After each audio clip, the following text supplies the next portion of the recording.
시작하겠습니다. 안녕하세요. 네. 3, 4월 국어교육론 교육과정 관련해서 처음 이 수업을 들으신 분이든 아니면 교육과정에 대한 이해가 있거나 기존에 이제 수업을 들으셨던 분이든 간에 좀 간략하게 교육과정과 관련된 OT를 좀 하고, 그 다음 이제 본 수업 좀 들어가도록 할게요.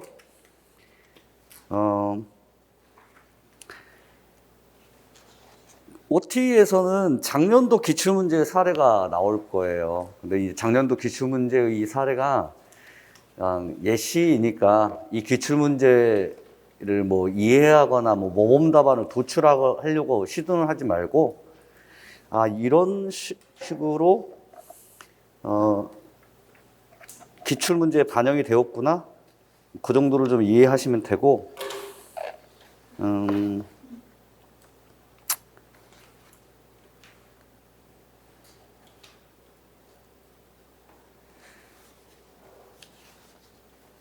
어제 이제 저희 막내 아들이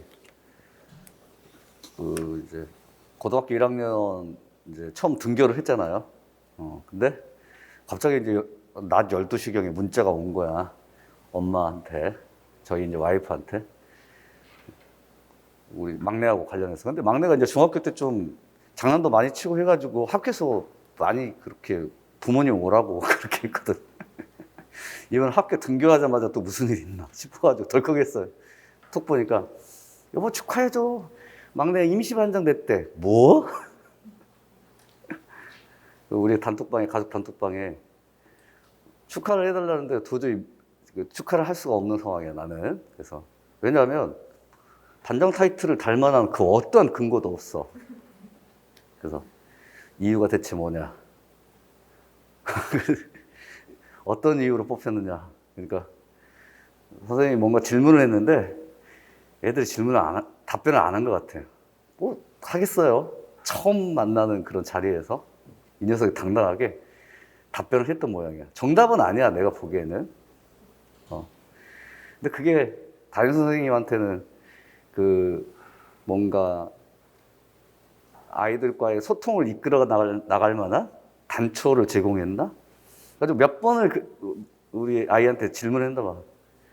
그때마다 이제 지가 답변을 하고, 지는 재치 있는 답변이라 하는데 내가 보기에는 아무런 재치가 없어요.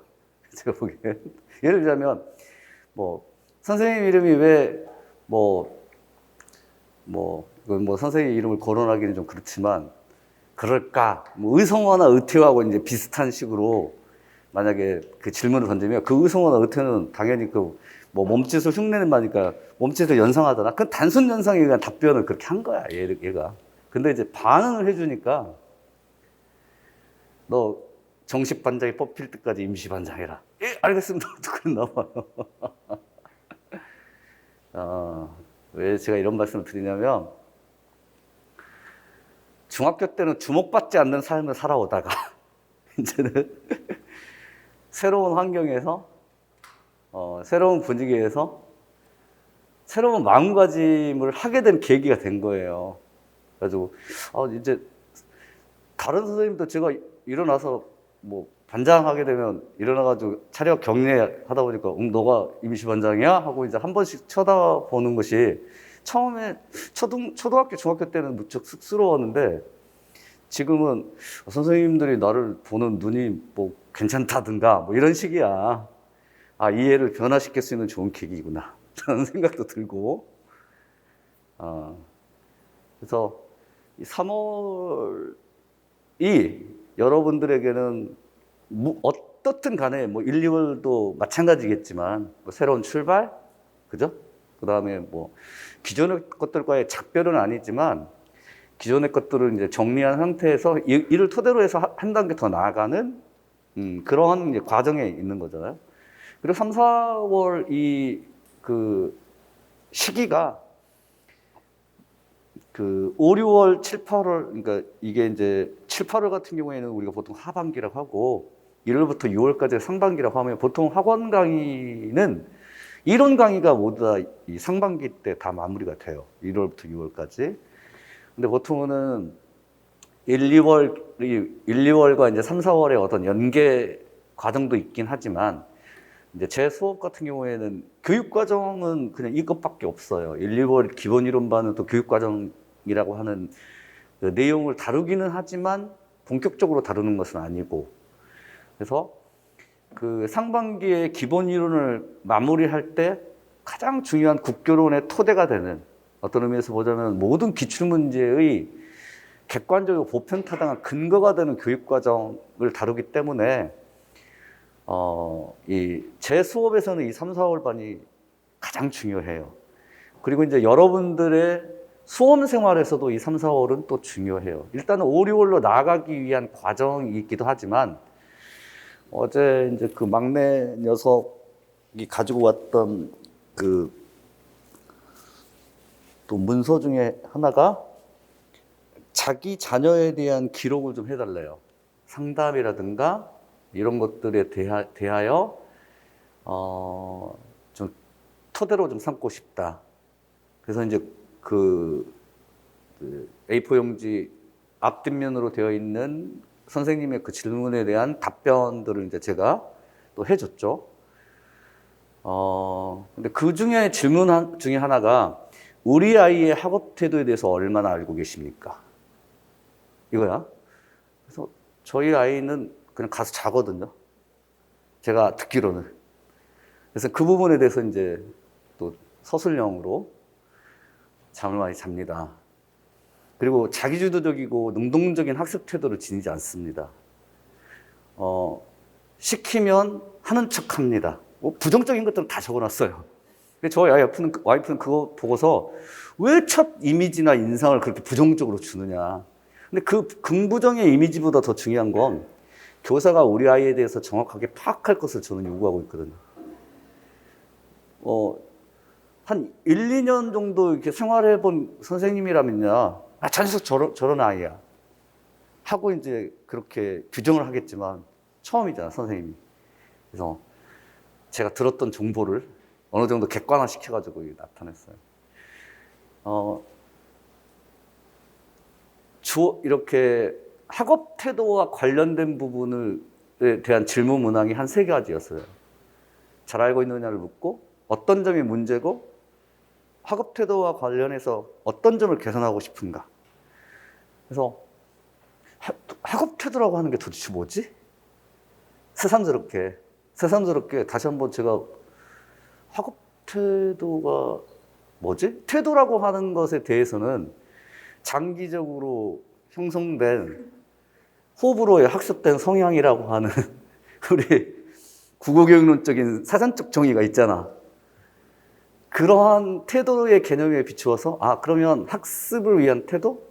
그리고 이제 조금 더 찾아봤더니 요즘의 학업 태도나 학습 태도는 자기주도성하고 많이 관련을 가지고 능동적으로 학습, 그러니까 습관이야.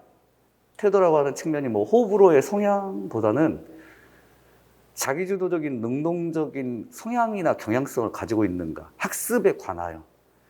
근데 그런 측면에서 보자면 우리 아이는 수동적이야. 근데 우리 아이뿐만 아니라 거의 대부분의 아이들이 능동적인 아이들이 없죠. 그런 아이들은 선생님이 필요치가 않아요, 사실은. 선생님이 필요치가 않아. 스스로 할 수 있는 환경만 좀 갖춰주면 알아서 해. 근데 대부분의 아이들은 시켜도 안 하죠. 아니면 시키면 반항하고, 아니면 우리 아이처럼 시키면 하는 척하고, 그 다음에 말은 많고, 심지어는 반항할 때에는 왜 영어 수학을 공부를 해야 하느냐, 그런 식이야. 그러면 그에 대해서 부모님들은 뭐 이유를 말을 하나요? 야, 영어를 배워놓으면 말이야 하고 구구절절 라떼는 이야기를 하겠죠. 안 통해요. 그래서 그와 같은 수동적인 습관이나 경향성, 시키면 한다, 하는 척 한다는 거지. 그리고 빨리 완결 지으려고 해. 어떤 과제가 주어지면, 학습 과제가 주어지면 과제 해결을 위한 노력은 기울여. 그런데 엉성해도 일단 완성시켜. 그리고 끝이야. 만족스럽지 못하지만 이 정도면 자기는 잘했다. 왜냐? 그래도 했지 않느냐 이거지. 수동적이다. 능동적이지 못하고 자기주도적이지 못하고 계획적이지 못하고 그리고 이제 학업 태도가 습관이어서 생활 습관도 들어가더라고요. 그러니까 자기주도성, 학습에 대한 자기주도성과 함께 생활 습관도 학업 태도하고도 연관이 있더라고요. 근데 아이가 주로 밤에 늦게 자는 경향이 있다. 아침에 깨우면 오늘도 그랬었어요. 오늘도. 빨리 일어나서 빨리 갈 생각을 해야 되는데 그렇지 못하니까 또 저희 와이프가 또 데려다 주죠. 버스를 타고 하면 되는데도 약간 늦을 것 같아서. 그러니까 평소에 학습을 위한 일종의 생활 습관마저도 형성되지 못했다. 저녁에 늦게 자고 밤 늦게 자니까 학교에서 잠잔다. 다 적었어요. 지금. 그게 대부분의 아이들이 다 그럴 거예요. 근데 아이들만 그런 건 아니죠. 우리들도 그렇죠. 안 그런가? 저녁에 늦게 자고 이게 이상해요. 2시에 자든 새벽 4시에 자든 새벽 아니면 심지어는 6시에 자든 일어나는 시간은 11시로 똑같아. 만약에 9시에 일어난다? 그 하루 종일 피곤해. 그죠? 그래서 오늘 아침 일찍 자려고 10시에 들어놓는데 또 유튜브 만지작거리면서 하다 보니 새벽 1시 넘기고 우리들의 생활 습관도 비슷하지 않을까? 그러니까 자신이 이제 그 학업 태도와 관련된 자기주도성이나 능동성의 측면에서는 우리 아이와 여러분들은 비교할 바가 없이 여러분들은 목표의식이나 목적의식이 강해. 동기부여도 확실하고 그런 측면에서의 능동성이나 자기주도성을 제가 이제 비교하거나 논할 수는 없는데 그 학업 태도의 하나가 평소에 생활 습관이라고 하는 것이 있다면 그 생활 습관이 학업 태도와도 연관될 수 있지 않을까? 예를 들자면 구체적으로 지금 오늘 이 시간은 괜찮지만 4월 중순 무렵에 벚꽃이 3월 말부터 4월 초에 피어요. 여기 노량진은 벚꽃은 1호선 전철역, 9호선 전철역 그 주변만 피고 이쪽에 사육신묘 쪽에서는 벚꽃이 피는지도 모른 채 져버리고 있어요. 그 사육신묘의 음산한 그 기운이 바로 우리 건물 앞에 사육신묘예요. 도로 하나 건너서 그 원통 안에 한이 서려 있는. 근데 약간 날이 좀 풀리고 따뜻할 무렵이면 여러분들이 수업의 집중력들이 많이 없어져요. 많이 없어져. 그러니까 아침 10시에 수업을 시작하면 한 6시나 6시 반이나 7시 정도에 끝나게 되는데 그 동안에 여러분들이 강한 집중력을 발휘해서 수업을 듣는다는 게 당연히 어려운 일이에요. 근데 그 어려운 일인데 5, 6월이나 7, 8월은 더욱더 어려운 일이에요. 엄청 어려워요, 그때는. 5월부터 중순부터 아마 에어컨을 틀기 시작할 거예요. 머리는 아프고 약간 덥다 싶으면 이제는 짜증도 좀 나고 그다음 답답해. 폐쇄적인 공간이니까. 동기부여는 약간 바닥이 나 있어요. 1월 달의 동기보다는 5월 달의 동기가 훨씬 더 떨어져 있어요. 그리고 7, 8월이나 9, 10월 달에 다시 또 동기부여가 돼요. 왜냐? 시험이 얼마 안 남았거든. 뭐 150일 남았다. 그러면 혹 하는 거야. 그래서 이 3, 4월이 사실은 여러분들의 학업을 위한 과정에서, 학습의 과정에서 그나마 그래도 5, 6월이나 7, 8월보다는 공부할 수 있는 최적의 여건들을 가지고 있어요. 너무 춥지도 않고 그렇다고 덥지도 않은. 그렇죠? 그런 점에서 여러분들이 생활 습관을 최적화된 상태로 만들고 최대한의 공부량을 여기서 뽑아가야 돼. 무슨 말이냐면 7, 8월 이후에 여러분들의 집중력과 공부량은 적어요. 집중력은 떨어져 있고 동기부여는 높지만 불안감이 엄습해요. 불안감이. 왜냐?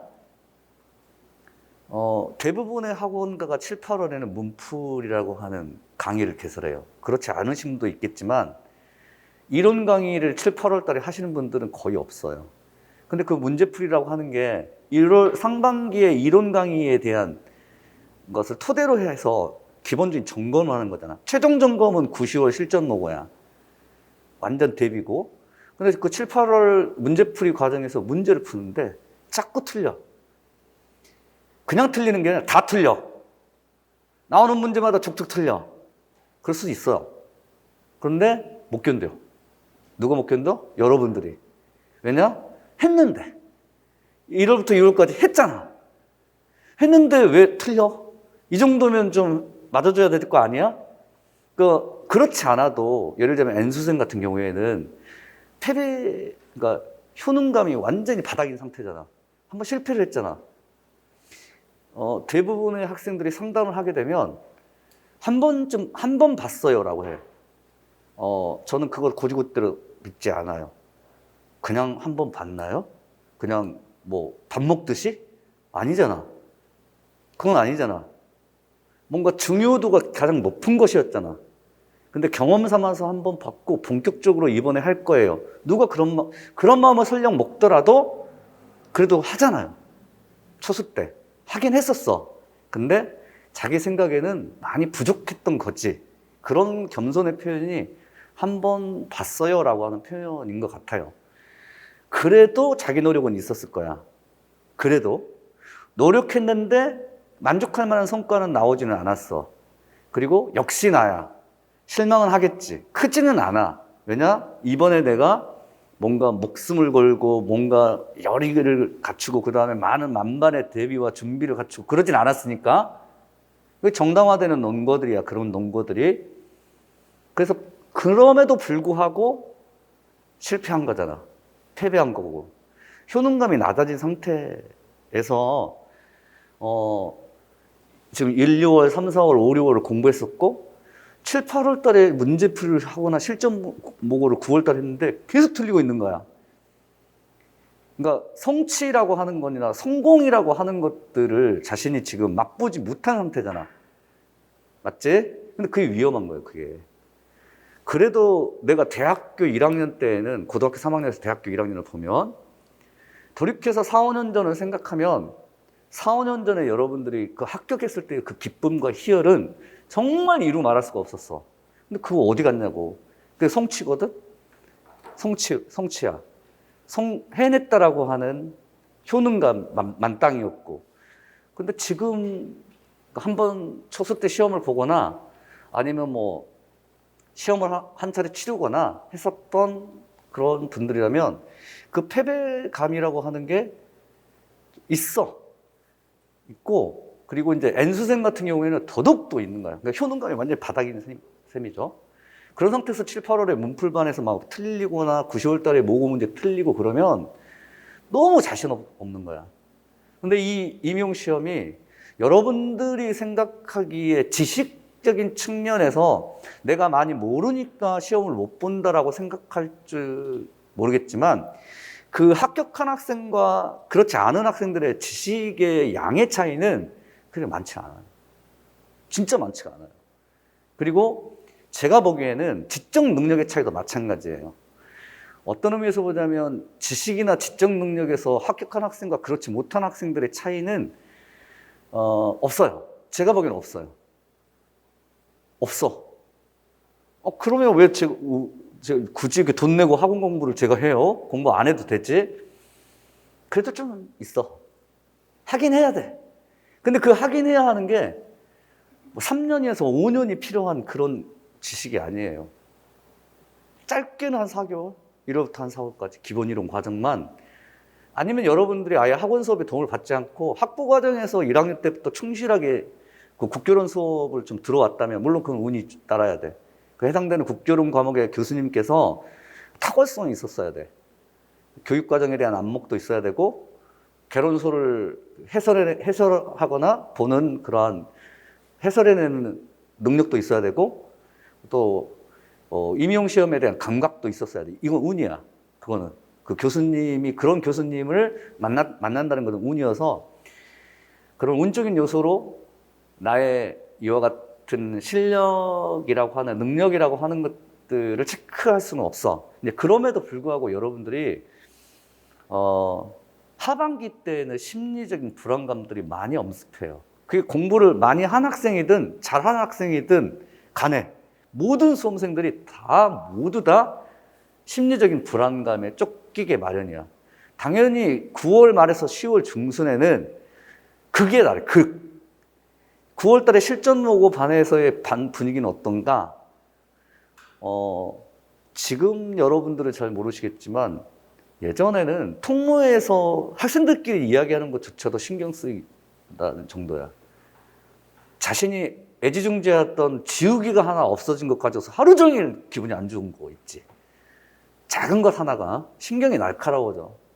그러니까 어떤 의미에서 보자면 심리적인 불안감이 엄습하는 7, 8월이나 9, 10월을 맞지 않기 위해서라도 1월부터 6월 상반기 때 공부량을 최대치로 올려놔야 돼.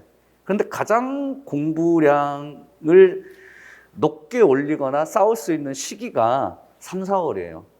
5, 6월은 말씀드렸던 대로 여름이 다가오는 시기고 짜증만 있고 그다음에 여러 가지 환경 조건들이 또 계절의 변화 때문에 또 일어나는 시기라서 제가 보기에는 공부하는 데 있어서는 3, 4월이 가장 좋은 시기야. 그래서 생활 습관도 최적화시켜야 되고 또 최적화돼 있어. 그러니까 생활 습관만 내가 환경 조건이 최적화돼 있는 상태에서 생활 습관만 잘 기르면 되고 어차피 여러분들의 자기주도성이나 능동성은 있어. 아직도 동기는 있어. 그러니 그런 것을 가지고서 최대한 공부량을 늘리세요. 최대한. 공부 안 될 때를 대비해서 늘리는 거야. 그리고 그 공부량을 늘리고 나서 그 다음에 내가 죽을 것 같다는 생각이 들죠. 3, 4월 달. 내가 이렇게 공부하다가는 제명이 못 살 것 같다. 그런 사람 없어. 공부하다가 죽은 사람 못 봤고 공부하다가 그러니까 공부가 재밌어요 하는 경우는 다 썼어. 하다 보니 재밌어요. 이런 거 있잖아. 그러니 내가 지금까지 이런 공부를 한 적이 없었다라고 하는 느낌이 들 정도로 강하게 여러분들을 좀 밀어붙이세요. 그리고 나중에 하반기 때 공부 안 될 때는 아무리 내가 노력과 뭔가를 해도 환경 조건이 그와 같은 환경 조건이 아니기 때문에 공부가 잘 안 되는 거 그건 마찬가지야. 그래서 3, 4월 달에 공부량을 많이 늘려놓는 것도 중요하다. 그래서 생활 습관을 또 지금부터 또 갖는 것도 중요하다. 여기까지가 이제 3, 4월 이후에 여러분들이 조금 가져야 할 학업 습관, 학업 태도, 학습 태도와 관련된 부분, 뭐 마인드 같은 것들 말씀드렸고, 그다음에 이제 교육 과정에 대한 이야기를 좀 말씀을 드릴게요. 그 프린트 일쪽에 교육 과정에 대한 이해라고 해서 일반적인 교육 과정의 체계, 내용들, 이런 내용들이 1페이지 쪽에 좀 나와 있는데 이 부분은 그냥 상식적으로 좀 알아둬야 할 사안이니까 약간 건너뛰고 하나만 좀 말씀드릴게요. 그게 뭐냐면 그 1페이지 그 2의 학습 요소 바로 상단 부분에 2의 학습 요소의 상단 부분에 12화작 3-4 이런 이제 기호 표시가 있고 요런 서술어로 되어 있는 행동서술어죠. 이렇게 쓴다라고 하는 행동서술어로 되어 있는 문장이 있을 거야. 이런 문장들을 우리가 일컬어서 성취 기준이라고 불러요. 성취 기준. 물론 그 전에 7차 교육과정기 당시에는 이것을 성취 수준 이렇게 부르기도 했지만 지금은 이제 성취 기준이라는 표현을 써요. 성취 수준이나 성취 기준이라고 하는 것은 그냥 상식적으로 좀 알아두시면 학습자가 국어 수업을 위해서 도달해야 할 능력이나 또는 국어 수업을 통해서 도달해야 할 국어 능력의 내적 외적 특성을 표현해 주는 건데 이 성취 기준이 진술 방법이 있어요. 문장 형식으로 진술돼야 돼. 이런 식으로. 타당한 논구를 수집하고 적절한 선택 전략을 활용해서 설득하는 글을 쓴다. 이런 식으로 문장 형식으로 되어 있어야 되고 이것은 3가지 요소를 이렇게 갖추고 있어야 돼. 그거는 교육과정 집필진들이 약속한 거야. 근데 그 3가지 요소가 뭐냐면 이제 2007 개정교육과정 이후야. 2007 개정교육과정 여러분들이 이제 1차 교육과정부터 시작해가지고 지금이 2015 교육과정이라고 하는 것은 대체적으로 알고 있는 거 맞아요? 맞아요? 교육과정이 미 군정기가 제 1차 교육과정, 미 군정기의 교육과정부터 시작을 해요. 그리고 미 군정기 이후로 교육과정의 그 개편은 거의 대체적으로 보다는 10년 단위라고 보시면 돼요. 10년 단위. 물론 이제 꼭 10년 단위는 아니야. 7, 8년 정도 걸리는 적도 있었고, 하지만 대체적으로 보다는 10년 단위로 교육과정을 개편을 해요. 이거는 그 1차부터 4차까지는 그렇게 10년 단위였는데 5차, 6차 이후로는 10년 단위라고 하는 것들이 거의 이제 약속처럼 지켜졌던 것들이 없어지고 필요시에, 특히나 7차 교육과정 이후에는 필요시에 개정을 한다. 그래서 이제 필요시 개정 때문에 8차 교육과정이라는 표현을 쓰지 않고 연도를 얘기하죠. 그래서 7차 교육과정 이후에는 2007 개정교육과정 이런 식으로 2007 개정교육과정 2007년도부터 이 교육과정이 시행되는 교육과정이 의미하는데 그 교육과정은 지금까지 몇 번이 개편됐냐면 4번 정도가 개편됐어요. 7차 교육과정 이후로 2007, 2009, 2012, 2015 2007에서 2009는 2년밖에 안 걸렸고 2009에서 2012는 4년밖에 안 걸렸고 연도로 계산해 보자면 그 전에 7차 교육과정기 전까지는 그래도 10년 혹은 7, 8년이었는데 왜 그러느냐? 통치체제가 바뀌면 그래요. 정권 바뀌면. 예를 들면 2007 개정교육과정에서 2009 개정교육과정으로 바뀔 때는 2007 개정교육과정 때는 7차 교육과정이 7, 8년 흘렀어요. 수준별 교육과정이. 그래서 이제 어느 정도 교육과정을 바꿀 때가 됐었어. 그래서 이제 2007 개정교육과정 고시했는데 2007년 바뀐다? 2007 개정교육과정에서 바뀌고 나자마자 2년 후에 이명박 정권이, MB 정권이 들어서면서 그 유명한 것 중에 하나가 그 대통령 직속 무슨 위원회라고 하는 게 있잖아요. 정권 이양준비위원회 같은 성격. 이제는 우리 그 정부의 로드맵은 이렇다. 근데 이 교육과 관련된 로드맵을 주선은 아니죠. 대표하고 상징적인 분이 그 영어 조기교육 강조했어요. 초등학교 1, 2학년 때부터 영어 교과는 필수 교과는 아니지만 영어 교육을 실시하겠다. 그래가지고 그때 광풍이 불었던 게 영어야, 영어. 그 영어 그래서 엄청 뽑았고 정권의 이제 입맛에 교육과정이 개편이 되기 시작한 게 2009부터야. 그리고 2007 개정교육과정 때 있었던 화법, 독서, 작문, 그 다음 문법, 매체라고 하는 교과까지 5개가 있었는데 이거 통폐합시켰어요. 그래서 화법과 작문, 독서와 문법, 매체는 그때는 고등학교 2학년 선택 과목으로 있었는데 그 2학년 선택 과목으로 있었던 매체는 그냥 일단 유예한 상태에서 매체를 중고등학교, 고등학교 1학년 국민공동기본교육과정 안에 성취 기준에 다 집어넣는 거야. 그런 식이야. 정권의 입맛에 맞게 지금 변하고 있어요. 근데 작년이었죠. 그리고 이제 올해 바로 정권이 한번 바뀌잖아. 물론 이제 이게 뭐 문재인 정부의 기조를 그대로 유지할지 아니면 전혀 다르게 갈지는 모르겠지만 일단 올해 바뀌잖아. 바뀌는데 작년에 그것을 예측했던 거 몰라? 2022 교육과정 개편한다. 그래서 작년도에 총론이 나왔어요.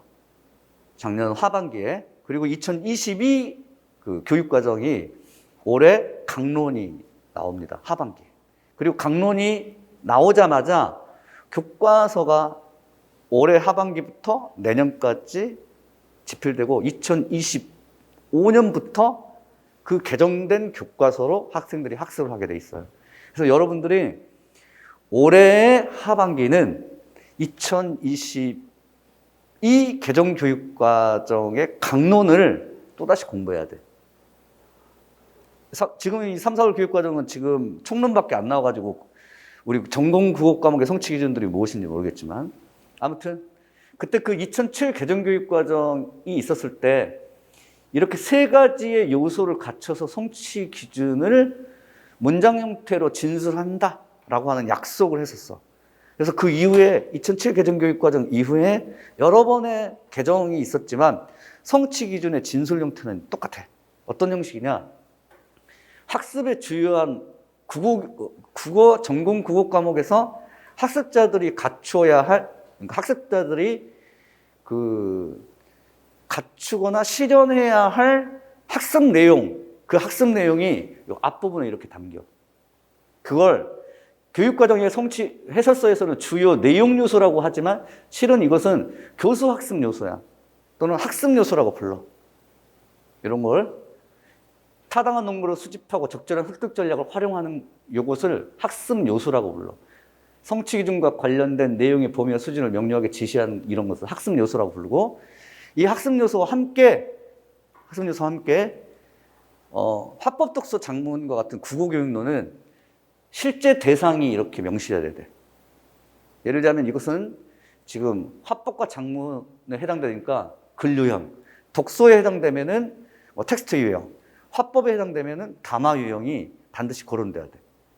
담화 유형이라고 하는 건 연설, 대화 이런 거. 무엇을 활용하여 대화를 한다. 이런 식으로. 연설을 한다. 그런 식으로 밝혀지고, 소설어 부분은 행동수술을 이렇게 적어줘야 돼. 이걸 우리가 보고 성취 기준이라고 불러요.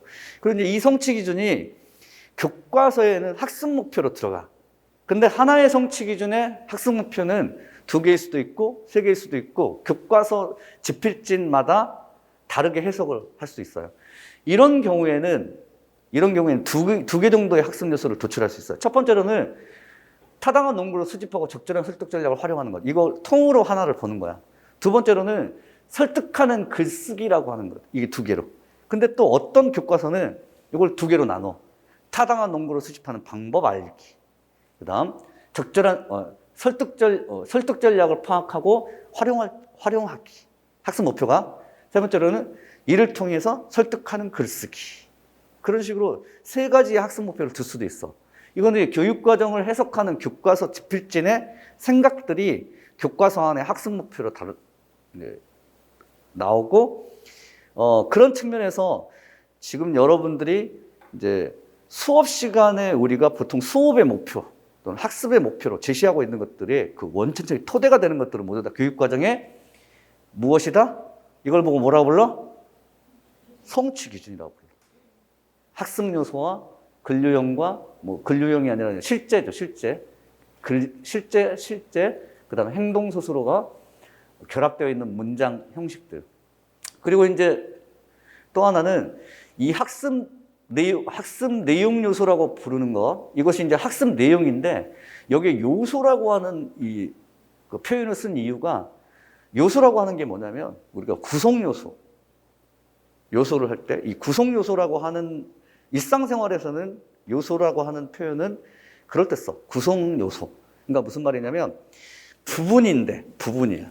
요소란 부분이야, 부분인데 일정한 부분들이 모인 합이 하나의 구조를 이루는 것.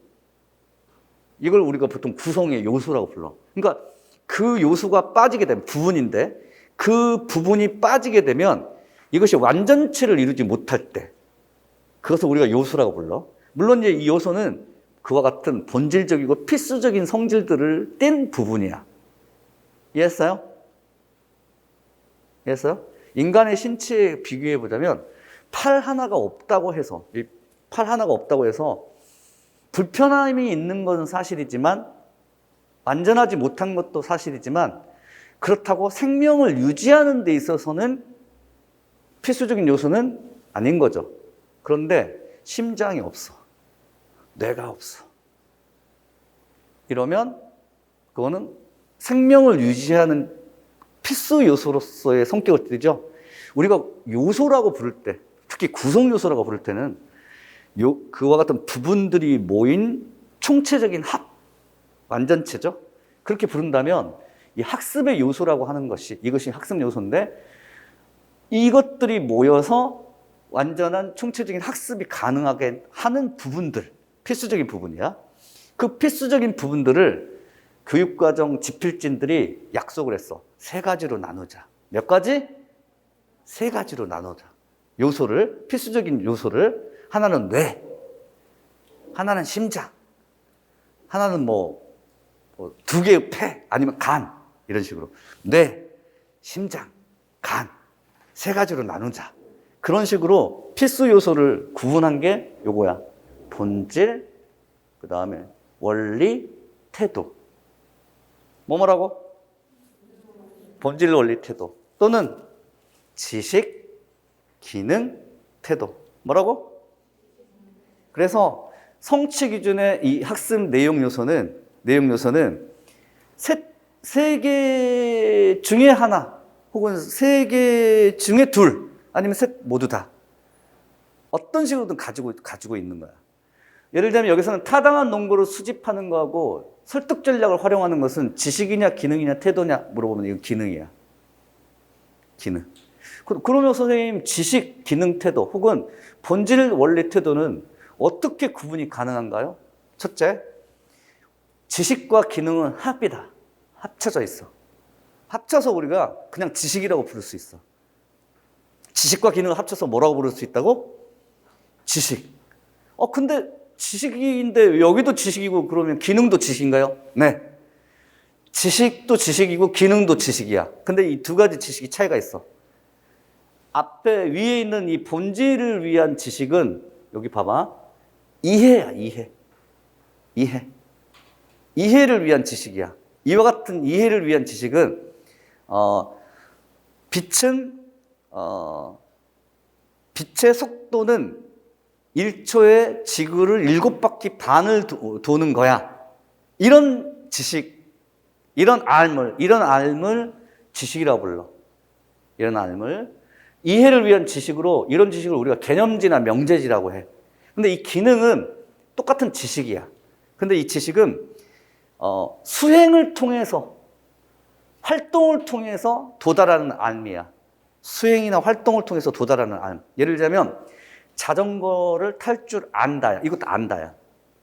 아는 건데 자전거를 탈 줄 아는 것은 직접 내가 실천하거나 수행하거나 그런 자전거를 탈 줄 아는 방법을 몸에 익혀가지고 활동을 해서 얻는 알미잖아. 빛은 지구를 7바퀴 반의 속도로 돌아요. 이건 직접 경험할 수 없는 이건 개념의 형태로만 이해하는 거라면 이 기능 혹은 전략은 절차지와 방법지로서 직접 활동하거나 수행하는 거야. 근데 이 두 가지는 모두 다 알미라고 하는 지라고 하는 측면에서는 동일해. 근데 이 동일한 것을 두 가지로 구분해보자라고 교육과정 집필진이 구분을 한 거야. 여기 있는 타당한 논거를 수집한다. 설득 전략을 활용한다라고 하는 것은 모두 다 수행해야 돼. 활동해야 돼. 그래서 제가 지식이 아니라 기능이라고 혹은 전략이라고 부른 거죠. 이해했어요? 여기까지는? 태도는 뭐냐? 앞에 이것이 지적인 측면이 강해. 지식이니까. 근데 태도는 동기, 흥미, 습관, 가치관. 앞에서 제가 좀 길게 설명했던 학업 태도와 같은 거야. 좀 습관 같은 거야. 그 다음에 가치관이고 동기. 이런 것들이 이 성취 기준 안에 필수적인 요소로 반드시 들어가야 한다. 대체적으로 보자면 그렇다는 얘기야. 이것이 세 가지 모두 다가 학습 요소로 갖추는 경우도 있고 이 중에서 이렇게 한 가지의 요소, 한 가지 기능적인 측면만 강조하는 성취 기준이 있고 지식적인 측면만 강조하는 성취 기준이 있고 태도의 측면만 강조하는 성취 기준도 있고 또는 두 가지를 담고 있는 성취 기준도 있어요. 여기까지 이해하셨죠? 그 다음 이제 이런 성취 기준들과 함께 여러분들이 이제 교육과정 해설서라고 하는 것을 아마 알 거야. 교육과정 해설서는 이 성취 기준이 어떠한 의도로 작성된 것이고 이 성취 기준을 통하여 학교 교육 현장에서는 어떠한 학습을 해야 하는지의 방향이나 지침을 교육과정 평가원에서 설명해 주는 해설서 정도라고 생각하시면 해설이야, 해설.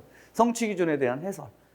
그래서 교육과정 해설서를 보면 이런 것들이 있어요. 학습 요소는 무엇이고 성취 기준 해설을 하고 교수 학습 방법 및 유의사항은 무엇이고 평가할 때는 유의하라. 이런 해설서가 길게 있어요. 지금 교육과정 평가원의 이제 사이트에 들어가시면 이와 같은 교육과정 평가원에서 제공하는 원문들 이것이 이제 각 교육과정 별로 다운로드 받을 수 있을 텐데 그 가장 정평이 나 있는 일종의 그러니까 충실한 해설서, 교육과정 평가원이 엄청 충실하게 해설서를 썼구나라고 하는 것을 알 수 있는 그 교육과정이 2009야. 2009 교육과정 해설서는 딱 받아보면 양도 엄청나게 많아요. 예전에는 교육과정 해설서라고 해서 이런 식으로 책으로 이렇게 만들어가지고 여러분들이 가지고 다닐 정도였어. 근데 지금 2015 교육과정 그 파일을 다운로드 받으면 이 책에 한 몇 분의 1? 4분의 1 정도의 분량으로 줄어들어 있어. 이거는 성취 기준의 숫자도 줄어든 것도 사실이지만 해설을 그만큼 충실하게 하지를 않았어. 이유가 있어. 두 가지야. 첫 번째로는 교육과정 해설은 누가 집필하는가? 이 평가원에서 위탁을 해, 교수님들에게. 위탁을 해서 그 위탁을 받았던 교수님들께서 성취 기준이 의미하는 바를 밝히는 국가 수준의 추상적인 문서의 형태거든. 근데 여기에서 추상적인 문서인데도 불구하고 너무 구체적으로 상세한 해설을 해버리잖아. 그러면 나중에 학교 교육 현장에서 교사나 또는 교과서 집필진들이 이거 받아들일 때 어떤 유연성 같은 것들이 없어져. 너무 구체적이고 상세하니까. 그래서 2009 개정교육과정 집필 이후로 2012 교육과정 해설서부터서는 엄청 해설서의 분량들이 줄어들고 심지어는 반드시 필수적으로 해설해야 할 부분들을 완전히 생략시키는 경우도 많아. 불편해, 여러분들이 보기에. 심지어는 그래서 문장들이 또 연결이 안 되는 경우가 있어. 항상 교육과정 해설서를 보면 문단 구분이 잘 안 돼 있고 한 문단 안에 진짜 여러 가지의 내용들이 막 들어가 있는 융단 폭격을 받아. 그래서 여러분들이 해설서를 읽는다라고 하는 것은 도저히 실현 불가능한 일들을 지금 하려고 하는 거다. 그럴 만한 그 능력들이 없다는 게 아니라 시간 투자 대비 효과가 없는 일을 하고 있다. 그러니까 이 말은 무슨 말이냐면 교육과정 해설서를 집필하셨던 그 집필진의 그 위탁을 받았다고 말씀드렸죠. 교수님들의 의도가 드러나 있는데 개론서 정도의 수준만큼은 또 아니야. 구체적이지 않아. 엄청 축약시켜. 그래서 추상화돼 있어. 그런데 추상화돼 있는데 너무 추상화시키면 못 알아듣잖아. 그러니 또 너무 구체화해도 융통성이나 유연성이 없어지잖아. 그 적절한 수준을 맞추기가 굉장히 힘들어. 그래서 여러분들 교육과정 해설서를 보는 가장 좋은 방법은 무엇이냐? 개론서를 먼저 보는 거야. 개론서를 먼저 보는 거야. 아니, 같이 보는 거야. 같이 보는 거야. 같이 봐야만 교육과정이 이해가 돼. 어떤 예를 들어드리냐면, 여러분들이 많이 보는 화법교육론이라고 하는 개론서가 있어. 많이 보는지 안 보는지 모르겠지만, 그 화법교육론 개론서는 하드카버로 되어 있고 좀 두껍잖아? 근데 거기에 표제가 화법교육론이야. 근데 부제가 뭐냐면, 그게 이제 한 2번 정도 개정됐을 건데, 2012 교육과정을 반영한, 2015 교육과정을 반영한, 이런 부제가 달려있어. 그게 무슨 말이냐? 이 교육과정의 진정한 해설서예요. 이 교육과정의 진정한 해설서예요. 화법만. 이렇게 두껍지. 근데 진짜 그래. 왜냐? 그 화법교육론의 초판본이 2011년인가 2010년도에 나왔을 때 그때 2009 교육과정이 있었어. 근데 그 2009 교육과정도 두께가 이만큼이라고 했죠.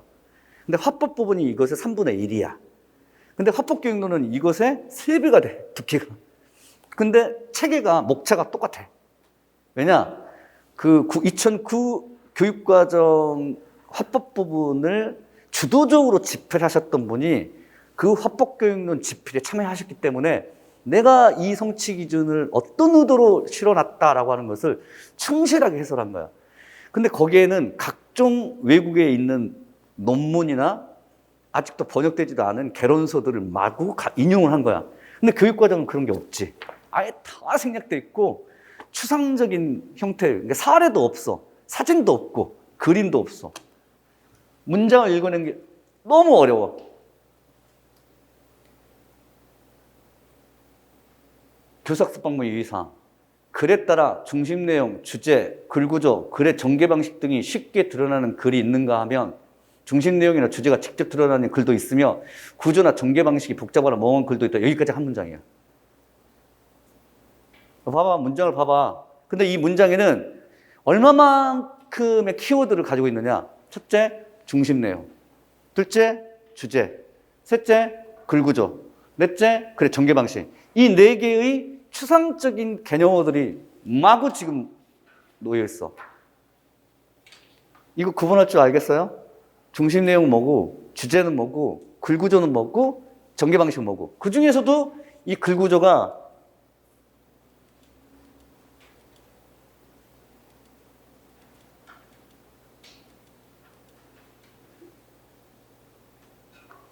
작년도에 프린트볼에 조금 넘기시면 이 작년도 2022학년도 A형 소설용 문제 학습 독서를 지도하기 위한 글구조 활용하기 전략을 사용하여 라고 하는 이 문제로 글구조 개념을 활용한 문제로 출제된 바가 있죠. 교육과정에는 용어가 딱 하나밖에 없어. 글구조 이런 식으로. 맞죠? 그럼 이제 개론서를 보면 이 글구조에 대한 내용이 나와 있어 안 나와 있어? 나와 있지. 당연히 나와 있는 거야. 그러니까 교육과정에는 용어 딱 하나밖에 없어. 성취 기준에 그것도. 아니면 해설서에. 근데 그것마저도 우리는 등한시에 여기면 안 돼. 진짜 철저하게 깊이 있게 공부를 학습을 해야 되는 거예요. 조금 이따가 이제 좀 보겠습니다. 그래서 해설서를 이해하는 것은 여러분들이 이 해설서를 이해한다는 것은 개론서 한두 권 정도를 독파한 상태야. 그러니까 무슨 말이냐면 이해한 상태에서 교육과정을 보는 거야. 이해하셨죠? 제가 몇 년도에 이 국교로, 이 전공국어 임용 그 강사를 하게 됐냐면 2009년도야. 객관식 문항체제로 바뀔 때야. 한 10여 년 전이겠죠? 근데 그 전에 2009년도 이전에 그 임용 출제의 교육과정의 범위가 7차 교육과정이었었어. 그때 이 전공국어의 국어교육론의 임용시험 대비 형태는 뭐였냐면 교육과정을 그냥 통째로 암기하는 거야. 그때는 또 교과서가 국정교과서 체제여서 중1부터 중3까지 6권이야.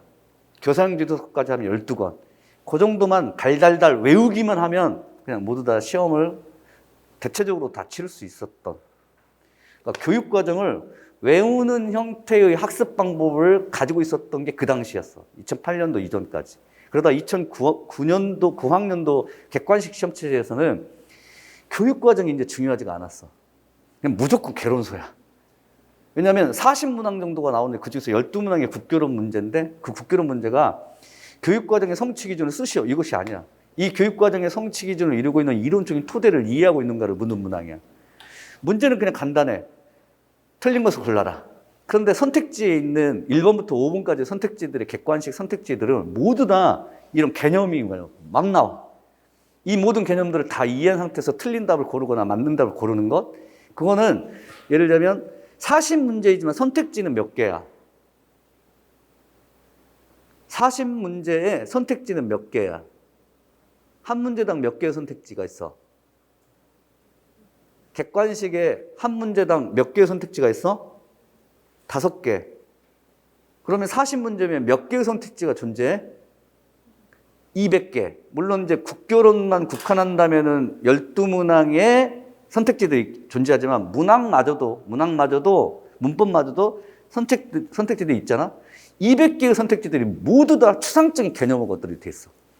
그거 다 이해한 상태에서 내가 이렇게 지금 답을 골라내야 돼. 쓰는 게 중요한 게 아니라 내가 도대체 이 개념을 들어봤는지가 이제 중요한 거야. 그래서 2009년도부터서 공부 방법이 어떻게 달라졌느냐? 그냥 개론서 읽기야. 그래서 그때 2009년도에 문학 같은 경우에는 조동일의 한국문학 통사 있잖아. 1권부터 6권까지. 그걸 읽는 거야. 왜냐? 이런 내가 개념을 지금 알고 있는가. 심지어는 2012년도에 현대문학 문제가 카프 비평의 물론쟁이 문제로 나왔어. 들어본 적 있어요, 여러분들? 한 번도 들어본 적이 없는 거잖아. 아주 저기 구석대기에 있는 한국 현대문학사와 관련해서 카프라면 1920년대고 1920년대 카프 안에서도 또 시소설 작품이 아니라 비평 논쟁과 관련된 부분. 그런 지식들을 중심으로 이해를 하는 것이 당시 2009학년도 이후의 일이었어. 모두 다 개론서를 읽는 거야. 이제는 교육과정이 중요하지 않아. 개론서만 중요했지. 근데 2014년도에 바뀌었죠. 바뀌면서 문항수가 대폭 줄어들었어요. 대폭 줄어들면서 화법 문제가 여러분들 작년도에 몇 문제야? 작년도에 시험을 치르셨던 분들? 생각 안 나지? 안 날 거야. 그럴 수밖에 없어. 우리 시험을 치르고 나면은 모든 걸 다 쏟아냈기 때문에, 심지어 자기 뇌까지 다 쏟아냈기 때문에 뭐 무슨 문제가 나오는지 몰라. 작년에 나왔던 게 면접 문제하고 연설이야. 기껏해봤자 화법 문제가 몇 문제? 2문제야, 2문제. 국교론, 그리고 국교론 다 합치면은 각 영역별로 화법독서 정문이 6문항이고 많아봤자 7문항. 6에서 7문항 정도야. 그러니까 모를 수 있는 지식들이 많지를 않아. 그리고 선택지들이 지식으로 구성되어 있지 않아. 오히려 문제가 이제 지식으로 구성되어 있어. 그리고 이제 문제가 지식으로 구성된 상태에서 그 다음에 지식을 중심으로 해서 여러분들이 개념어를 많이 활용하고 있는가를 물어봐. 그런 측면에서 보자면 이제 왜 교육과정을 학습해야 하는가 하고 이제 연관지어서 이런 말씀을 드리고 싶어요.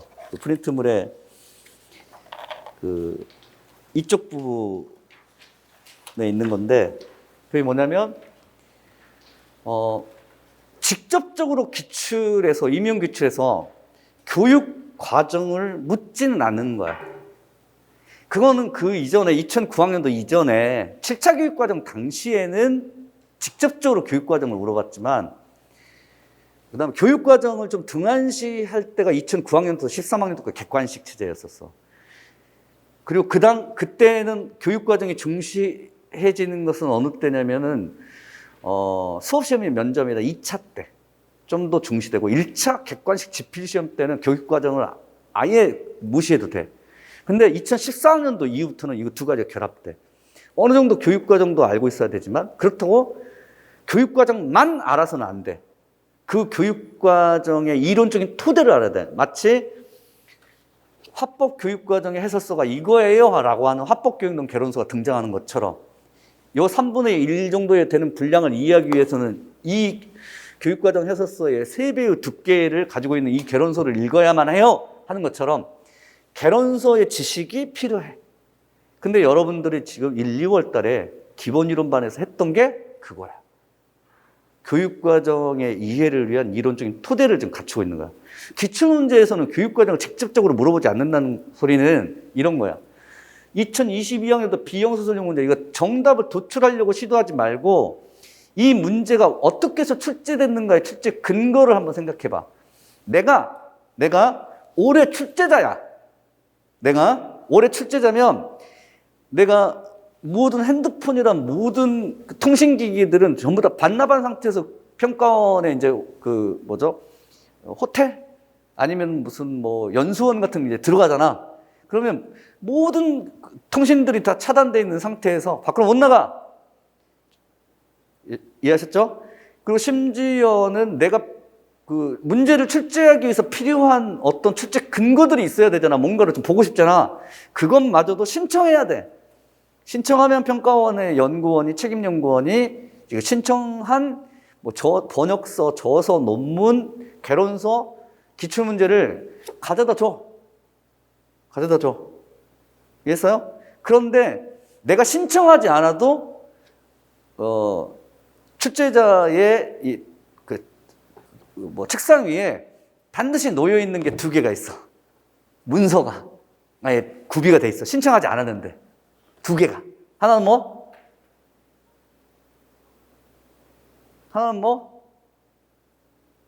감이 안 와? 교육과정 해설서가 이렇게 있어. 또 하나는 뭐? 그치. 기존 기출. 근데 예전에는 기존 기출 문제 평가원 들어가면 임용 문제가 98학년도부터 있어요. 파일로. 근데 내가 보기에는 뭐 5년인가 6년인가 3년 이후부터 또 있더라고 하는데 예전에는 98학년도부터 파일로 이렇게 있었어요. 기존 기출 문제를 이렇게 가져다 놓는데 한 2, 3년 전부터서는 3개년만 가져다 줘. 3개년만. 3개년 기출문제만 가져다 주고 그 다음에 교육과정 해설서가 놓여 있어. 여기서 출제 근거를 살피라는 얘기야.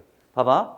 다음은 화자의 공신력에 대한 수업 자료다. 문두가 이래. 이걸 보고 문두라고 해. 임용 문제에서 이걸 수능 문제에서도 이와 같은 걸 문두라고 하고 그 다음에 이렇게 자료가 있고 그 다음에 선택지들이 있잖아. 근데 이거는 이제 서술형 문제니까 이거 문두야, 문두. 근데 이 문두가 화자의 공신력에 대한 수업 자료라고 하는 문두에 공신력이라고 하는 용어가 지금 쓰이고 있죠.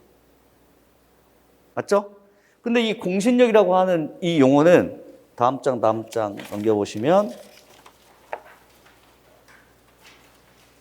5쪽 부분에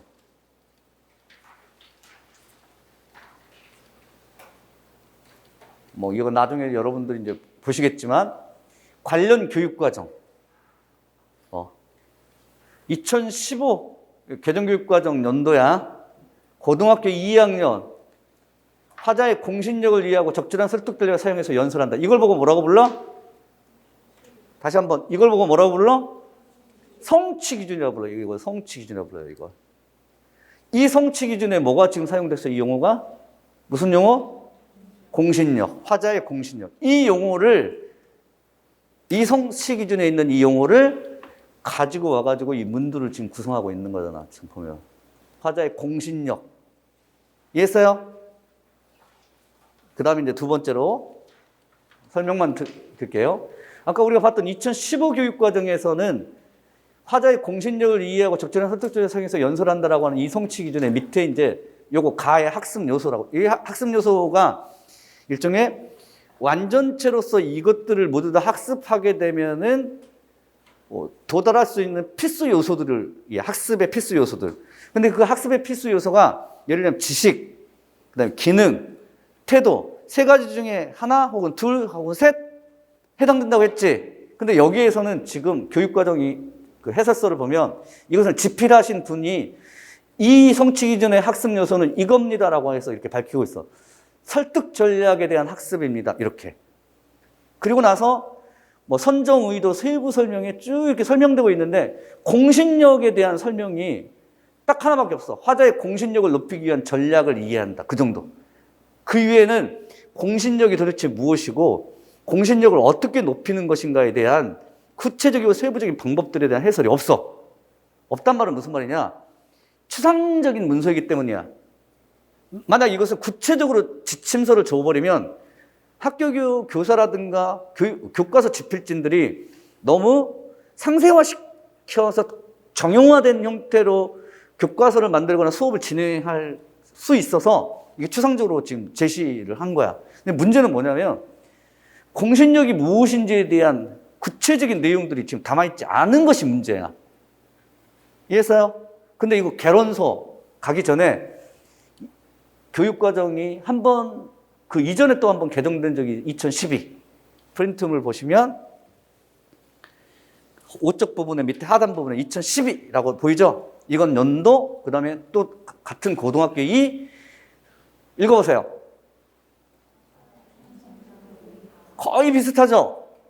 근데 이번에 2012 교육과정은 그 해설서에 지도 내용 부분에 화자의 성품, 평판, 전문성 등과 같은 공신력을 구성하는 요소를 이해하고 화자의 공신력을 높이기 위한 구체적인 실천 방법을 익히도록 지도해야 해! 라고 하는 이런 내용들이 있어요. 12교육과정에는. 아까 15교육과정에는 그런 내용들이 그냥 화자의 공신력을 높이기 위한 전략을 이해하고 효과적으로 연설하는 능력을 기르기 위해서 설정하는 것, 그 정도만 지금 살펴진 반면에 2012 고등학교 2학년에서는 성품, 평판, 전문성도 같은 것은 공신력을 구성하는 요소야! 라고 하는 설명이 있어요.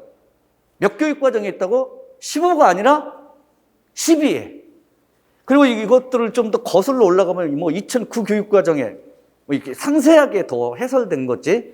이 말은 무슨 말이냐면 이제 공신력을 공부하실 때는 교육과정에서는 성품, 평판, 전문성 정도는 공신력을 구성하고 있는 요소라고 하는 것을 이제 교육과정을 통해서 알았어. 그러면 봐. 알았단 말은 무슨 말이냐면 적어도 학생들이 교육과정을 공부할 때 공신력을 구성하는 요소 정도는 알고는 있겠지? 이런 식으로 해서 이제 이런 문제를 만들었어. 가와 나를 바탕으로 하면서 그러면서 가에 화자의 공신력에 대한 설명 자료라고 해서 아리스토텔레스가 라고 이렇게 설명을 하잖아. 근데 여기 봐. 읽어봐.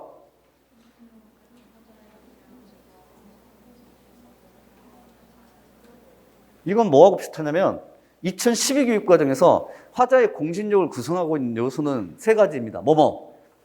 성품, 평판, 전문성입니다. 와, 비슷하게 지금 이렇게 시도를 하고 있는 거야. 화자의 공신력은 능력, 지성, 성품, 진실성이 필수 요소입니다. 무슨 말씀인지 아셨어요? 그리고 나서 출제자가 요구하는 바는 작성 방법에 따라 소설하라고 했는데 그 작성 방법이 뭐냐면 공신력의 구성 요소와 관련지어서 소설하는 거야. 봐봐. 작성 방법이 뭐라고? 공신력의 뭐? 구성 요소. 공신력의 구성 요소는 여러분들이 어디서 들어봤는데? 공신력의 구성 요소라고 하는 이 용어는 어디서 들어봤는데? 공신력 개념은 몇 교육 과정에 있어? 15회에도 있고 12회에도 있어. 근데 공신력을 구성하고 있는 요소라고 하는 이 용어는 어디에 있어? 12교육 과정에 있어. 근데 12교육 과정에는 성품, 평판, 전문성과 같은 공신력을 구성하는 요소라고 했지. 맞지? 이처럼 말하지는 않았잖아. 이해했어요? 무슨 말이냐면 교육과정을 그대로 내고 싶지는 않아. 하지만 교육과정에 근거는 하고 싶어. 공부를 그렇게 하란 말이지. 어떻게 공부를 한다고? 출제자의 이와 같은 마인드가 교육과정을 토대로 하지만 교육과정을 전적으로 의존하지는 않는다는 거야. 그게 일종의 출제자의 마인드라면 우리도 공부를 그렇게 해야 돼. 교육과정을 전적으로 토대로 하는 문제는 나오지 않는다. 그러나 교육과정을 활용하는 문제는 나올 수 있다. 그러므로 교육과정에서 제시되고 있는 용어는 개론서 수준으로 아주 깊이 있게 우리가 학습해야 할 필요가 있다는 거야. 알았어요? 그런 측면에서 여러분들에게 제가 말씀드릴 것은 나중에 이제 말씀드리겠지만 이거는 교육과정을 몰라도 됐었어. 성품, 평판, 전문성이라고 하는 교육과정에 공신력을 구성하고 있는 요소를 몰라도 가에 있는 능력, 지성, 성품, 진실성을 포함한 공신력의 구성 요소를 활용하여 나의 강연 영상 자료 가운데에서 여기 있는 네 가지 중에 무엇에 해당되는지 능력, 지성, 성품, 진실성이 나의 어느 부분에서 나와 있는지를 여러분이 찾기만 하면 돼. 너무 쉬워. 근데 문제는 제가 여러분들에게 드릴 말씀은 뭐냐면 공신력의 구성 요소나 공신력이라고 하는 개념을 교육과정을 공부하셨던 분이라면 아싸, 내가 공부한 것들이 나온 거야 하고 진짜 반갑게 맞아야 했어야 돼. 맞지? 작년도에 시험장에서 내 얼굴이 비쳤을 거 아니야, 송원영. 왜냐고? 연설에서의 공신력이 나온다라고 내가 무리 이야기했잖아. 왜냐? 삼신할매는 아들과 딸을 점지해주는 사람인데 아무튼 누군가가 와가지고 원영아 이번에 공신력이 나온다 라고 했었으니까 여러분들에게 가르쳐줬던 거 아니야. 근데 작년에 시험 봤던 학생들이 중에 이번에 모 지역에 수석 합격한 학생이 이 문제 틀렸어. 몰라서 틀린 게 아니야. 자만한 거지. 뭘 자만했느냐? 문도 보자마자 본인이 그랬대. 화자의 공신력. 나 공부했어. 엊그제까지 송원영 선생님이 네가 중요하다고 말하지 않았어도 이제는 연설에 공신력이 나온 때가 됐다고 싶어가지고 나 철저하게 개론서의 내용들을 모두 다 샅샅이 읽었어. 그리고 이제 저한테 배웠던 게 있죠. 예를 들면 공신력은 교육과정에서는 성품, 평판, 전문성이지만 개론서에서는 사회성, 무슨성, 신뢰성 해가지고 5가지라고 해서 문제로도 하고 그다음에 개론서에서도 하고 막 여러 가지 걸 저한테 배웠거든요. 근데 그거 공부했던 것을 다 쏟아낸 거야. 다. 그리고 이제 그 중에서 이것에 해당되는 것들을 이제 찾아가지고 쓴 거야. 근데 문제는 여기 공신력 구성 요소가 있어, 없어? 있지. 이거 까맣게 잊고 무시하고 2점 날렸어. 날렸다고. 여기서는 답이 진실성을 도출해야 돼. 나의 강연 영상 자료에서. 그러니까 능력, 지성, 성품, 진실성 이런 것들이 공신력을 구성하고 있는 이 요소들이 내가 처음 들어본 거라면 가만 잠깐만 이것은 내가 공부했던 것과 어떤 연관관계가 있지? 한번 고민도 해보던가 읽으면서 아니면 자신이 공부했던 내용도 가운데서 이것은 버리고 이걸 취해야 돼 라고 선택을 한다든가 이런 유연성을 가져야 되는데 공부를 너무 많이 한다든가 너무 깊이 한다든가 하면 자신이 가지고 있는 배경 지식으로 이 모든 것들을 혼자 주관적으로 해석하는 경향이 있어. 심지어는 놓쳐. 이거 놓친 거야. 분명히 공신력을 구성하고 있는 요소가 있었는데 나중에 시험 보고 나서 복귀해가지고 저한테 그 답안을 주라고 했을 때 자신 스스로 이건 제가 보기 자료를 활용하지 못했어요. 무슨 말이냐면 진실성이라는 키워드를 여기 썼어야 되거든. 여기에서 보면 관련되는 공신력의 요소 여기에 그 4가지 중에 하나씩을 적어줘야 돼. 진실성을 적어야 되는데 그거 안 하고 자기가 내가 가르쳐줬던 그 5가지의 개론서에 있는 내용 그거 다 외워가지고 그 중에 하나를 썼대. 당연히 틀리지. 위에 나와 있는 것들을 썼어야 되는데 제가 드리고 싶은 말씀은 뭐냐면 결론적으로 어떻게 교육과정을 학습해야 하는가 하는 부분에서 6쪽 부분에 다음과 같은 내용이 있어요. 자, 교육과정은 성취 기준으로 이루어져 있고 성취 기준에는 학습 요소라고 하는 것이 있어. 근데 그 학습 요소는 무엇으로 이루어져 있다?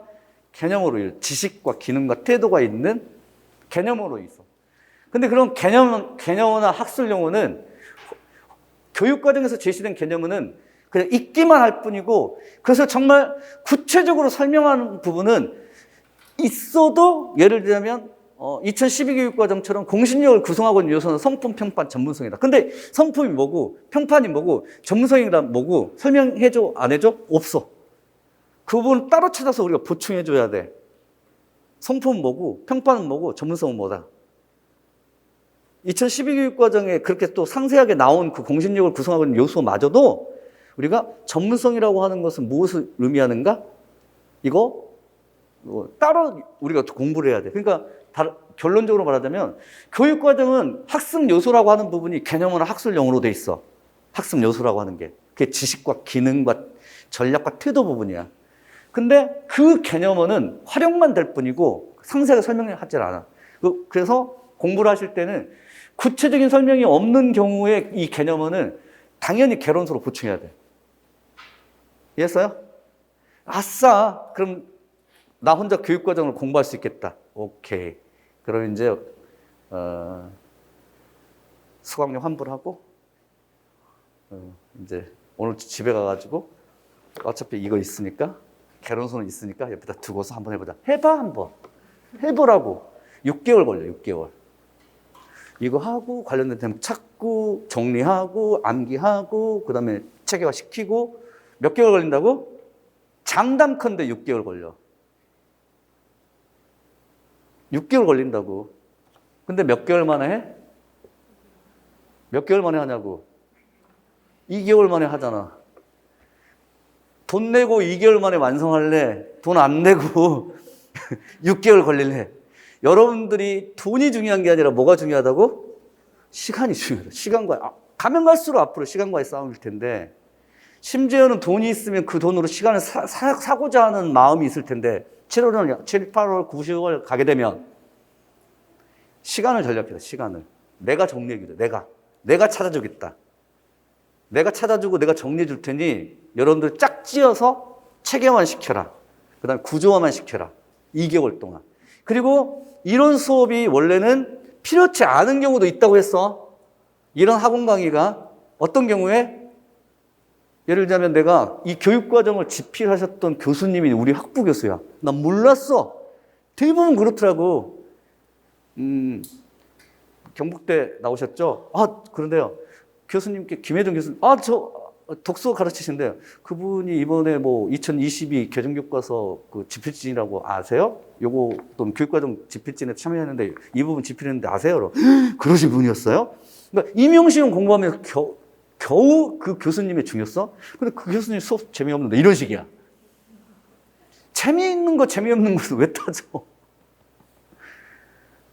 그런 운 좋은 케이스가 있을 수도 있어요. 여러분들의 학부 교수님이 일종의 교육과정의 집필에 자주 참여하셨거나 심지어는 교육과정 평가원에서 근무하시다가 오신 교수님도 있어. 우리 교수님이 교육과정 2012 교육과정 집필진이셨어. 왜냐하면 교육과정의 책임 연구원들 모두 다 박사학위 소지자예요.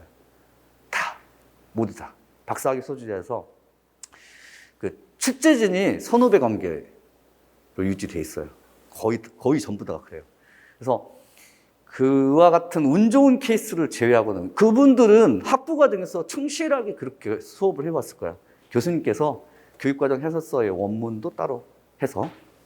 근데 그분들을 제외하고는 2개월 동안 죽으라고 저 따라와야 돼. 아셨죠? 찾고 정리하는 것은 제가 한다. 찾고 정리하는 건 정리해 주는 건 제가 한다. 여러분들은 교육과정과 개론서의 내용을 일치시켜서 교육과정 자체를 체계화시키고 구조화시키고 내면화하라. 2개월 동안 할 일이야. 원래는 학부과정에서 1학년부터 4학년까지 4년 동안 해야 할 일이야. 그리고 혼자서 하면은 독학하면은 한 6개월 정도 걸릴 수 있어. 2개월에 압축시켜야 한다. 그 다음에 이제 사례는 글구조와 관련되어 있는 사례도 여기도 똑같아요. 글구조 활용하기 전략을 활용하여 이런 문제에서도 여기서도 글구조라고 하는 이 개념으로 쓰고 있는데 이것도 마찬가지로 교육과정의 성취 기준을 보자면 사실적 독해와 관련되어 있는 2015 교육과정에 이 글구조라고 하는 개념이 나와요. 여기 또 마찬가지로 글구조에 대한 개념이 교육과정에 없어. 2012 교육과정에도 더더욱도 없어. 그리고 2012 교육과정에는 무슨 설명적인 글구조는 인과 비교대적 문제해결 구조와 같은 다양한 구조를 지니고 있다. 그 정도 있지. 이 글구조들 간의 특징. 예를 들면 인과구조, 비교대적 구조, 문제해결 구조가 가지고 있는 다른 기술 구조나 아니면은 수직 구조와는 다른 특징. 이런 것들이 없어. 그래서 따로 개론서의 내용에 이런 텍스트 위기 구조, 충의 효과라고 하는 관련 배경 지식의 개론서의 내용을 여러분들이 찾아가지고 보충시켜서 봐야 돼. 실제로 개론서의 내용에 그 밑줄 쳐져 있는 상위 구조 유형 간의 차이점이라고 하는 이 부분이 기출의 논점이 된 거야. 이건 지금 배경 지식은 개론서에서 제가 찾은 거고. 이 내용들을 제가 이제 수업 시간에 자꾸 개론서의 원문의 내용 아니면 개론서의 요약 내용을 중심으로 해서 가르쳐 드릴 거야. 그런데 1, 2월 기본 이론반을 잘 여러분들이 이렇게 따라와셨던 분들이라면, 저거 분명히 1, 2월 기본 이론반에서 들었던 건데 하는 내용들이 많이 나올 거야. 왜냐? 1, 2월 기본 이론반이 그 개론서 정리반이거든. 근데 다만 이제 원문은 아니고 그것을 제가 요약한 거지. 그래서 이 교육과정반에서는 원문도 보여드리거나 이런 식으로. 이게 이제 개론서의 일부분의 내용이에요, 이게. 원문을 보여드리거나 이것은 이제 요약 부분을 보여드리면서 교육과정에 이 용어가 이런 식의 의미가 있다 하면서 이제 제가 정리를 해드릴 거예요, 앞으로. 이 정도가 이제 국교론과 관련되어 있는 OT이고, 그 다음 앞으로 이제 수업과 관련되어서는 13쪽에 그 강의 계획서가 있죠. 3월 3일부터 4월 28일까지고 강의 개요의 순서대로 화법 독서 장문 이렇게 할 수도 있고 중간에 제가 화법 장문 독서로 바꿀 수도 있어요. 그거는 이제 순서는 제가 한 다음에 그 지금 이 일자가 지금 몇 주 수업이 나오냐면 9주 수업이 나와. 그래서 이제 이 9주 수업인데 때에 따라서는 한 주를 쉴 수도 있고 아니면 그냥 다 할 수도 있어. 아니면 다 할 수도 있고. 일단 아무튼 수업은 지금 이런 식으로 9주 수업을 진행한다라고 이제 알고 계시면 되고, 그 다음에 그 형성평가라고 하는 것을 실시해요. 이 형성평가는 그 전주차에 수업 시간에 배웠던 내용들을 기입형이나 소설형 문제로 1, 2월 기본 이론반 수업을 들으셨던 분들은 아마 알 거야. 9시 45분까지 오셔가지고 시험을 치르고 그 다음에 15분 동안 여러분들이 치렀던 시험에 대한 그 5문항 정도를 시험 볼 거야. 그러니까 시험이라고 하는 것을 너무 겁먹지 말고 그래서 거기에 대한 해설 강의를 간단하게 한 다음에 이제 본 수업이 들어가고요. 그다음 그 수업 중간중간마다 그 기출을 제가 언급을 해드려요. 몇 년도에 이 교육과정을 근거로 한 기출문제가 출제된 바가 있다. 연도라든가 기출문제 자체를 이제 소개를 해드리면 여러분들이 복습을 하실 때 그 해당되는 기출 연도의 문제들 반드시 복습을 하실 때 보시고, 만약에 제 그 작년도까지 나왔던 기출교재가 지금 이제 올해 개정판이 아직 안 나왔는데 뭐 그 기존 교재가 있으면 그 기존 교재 가지고 다니세요. 가지고 다니시면서 그냥 수업 시간에 바로 몇 년도 기출문제를 보자라고 하면 막 찾아가지고, 기출 교재의 목차나 제 교재의 목차가 똑같아요. 그래서 똑같은 목차 부분을 찾아보면 그 해당되는 기출문제가 있으니까 같이 보시면서 따라오길 바라고, 그 다음 기출 해설 특강이라고 하는 게 또 따로 있어요. 그러니까 수업 시간에도 기출 문제를 같이 보기도 하지만 본격적인 기출 해설 특강은 3월 중에 제가 공지를 해드릴 거예요. 9개년, 특히나 여기는 2014학년도부터의 그 9개년 기출 국교론만 모아가지고 해설 특강을 합니다. 여기도 마찬가지로 이 교재가 나오면 이제 시작하니까 아마 3월 중으로 교재가 국교론하고 문학교재가 개정판이 나올 거예요. 그렇게 보시면 되고, 그 다음 스터디팀 조직이 수업 끝나고 현장 강의에서는 있을 거예요. 그래서 혹시 스터디팀 하실 분들은 끝나고 나서 남으시면 스터디팀 구성과 관련된 그런 내용들과 관련해서 제가 말씀을 드리고, 학습 상담 필요하면 개별적으로 저한테 상담 요청하시면 될 겁니다. 강의 시간은 이렇습니다. 그리고 이제 이렇게 해서 한 9주 정도의 수업인데 중간에 휴강이 있을 수도 있고 아니면 그냥 그대로 갈 수 있을 수도 있습니다. 그건 여러분들이 보시면 되고, 그 다음 책은 이건 그 작년에 그냥 그대로 사용했던 교육과정 교재를 그대로, 원래는 올해 개정을 하려고 했는데 어차피 교육과정이 올해 강론이 하반기에 나오기 때문에 그래서 개정을 하진 않고 대신에 보충 프린트물이 많이 나갈 거예요. 그래서 이제 새로운 개론서의 내용이라든가 또는 새로운 내용들을 보충 프린트물의 형태로 해서 마치 이제 개정된 교재를 보는 느낌으로 보충 프린트물이 좀 나갈 테니까 그렇게 보시면 되고.